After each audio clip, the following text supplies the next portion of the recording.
निगरान वज़ीर आज़म अनवारुल हक काकड़ चयो आहे त बलोचिस्तान जी तरक्की खां सवाइ मुल्क जी तरक्की मुमकिन नाहे। हुकूमत बलोचिस्तान में परदेसी सीड़पकारी वधाई, ज़रई ऐं सनअती शोबे जी तरक्की तोड़े रोज़गार जी फरहमी लाइ तरजीही बुनियादनि ते क़दम खणंदी।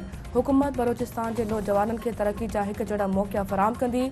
निगरान हुकूमत मुल्की मईशत जी तरक्की में बलोचिस्तान जे किरदार खे वधाइण लाइ इंफ्रास्ट्रक्चर, बिजली, पाणी ऐं घुर्बल समूरा वसीला फराहम करण लाइ कोशिश कंदी। निगरान वज़ीर आज़म अनवारुल हक काकड़ सां बलोचिस्तान जे क़बाइली अॻवाननि जी मुलाक़ात।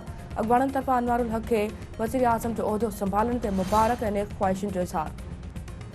राणीपुर जे पिराणी हवेली में ज़्यादती बाद क़त्ल थियल फातिमा फड़ो जे केस जे 4 जवाबदारनि खे पुलिस आज़ाद करे छॾियो। आज़ाद थियलनि में अॻूणो SHO अमीर चांग, डॉक्टर फतह मेमण, डॉक्टर अली हसन वसाण ऐं इम्तियाज़ मीरासी शामिल। जांच ऑफिसर दावा कई आहे त 4 जवाबदारनि खे बेगुनाही जा सबूत पेश करण ते छॾियो वियो।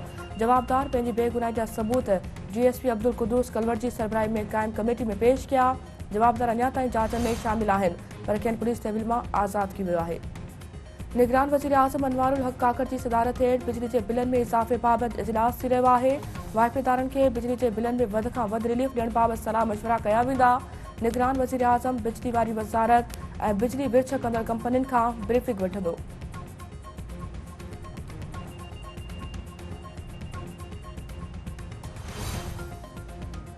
ख़ैबर पख्तूनख्वा जे 21 ज़िलनि में 65 ख़ाली सीटनि ते नंढी चूंड लाइ पोलिंग अमल जारी। वोटिंग जो अमल बिना कंहिं वक़्फ़े जे शाम 5 वॻे ताईं जारी रहंदो।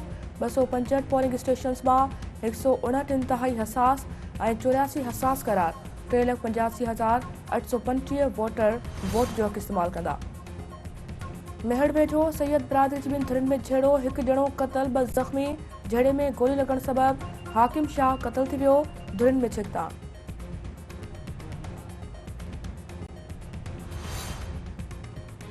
कराची जे इलाइक़े कयूमाबाद वेझो कार कल्टी, हिकु ॼणो फोत, हिकु ज़ख़्मी। फोत जी 20 वरनि जे अमान ऐं ज़ख़्मी जी 30 वरनि जे नबील तौरु सुञाणप। इस्पताल मुंतक़िल। छाछरे में ॻोठाणनि पारां ट्रांसपोर्टर जी मुबैना ज़ियादतियुनि ख़िलाफ़ एहतिजाजी मुज़ाहिरो। मेन रोड ते धरणो। अॻवाननि जो चवणु आहे त 20 ॾींहं अॻु बस जे टकर में मूसा नोहरे ज़ख़्मी थी पियो हो। बासर ट्रांसपोर्ट यूसुफ मंगरियो धमकियूं ॾेई रहियो आहे, कार्रवाई करे इंसाफ़ कयो वञे। बाढ़ में फुलपोटा पाड़ेवासी नौजवान बिजली जो करंट लॻण सबबि फोत। तार मां करंट लॻण सबबि फ़हीम फुलपोटो फोत थी वियो। घर में कोहराम।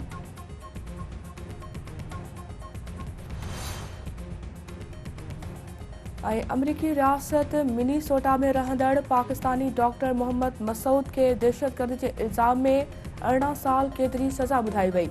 अमरीकी मीडिया मूजिबि 31 सालनि जे डॉक्टर दहशतगर्द तंज़ीम दाइश लाइ कमु करण जे इरादे जो एतिराफ़ कयो आहे।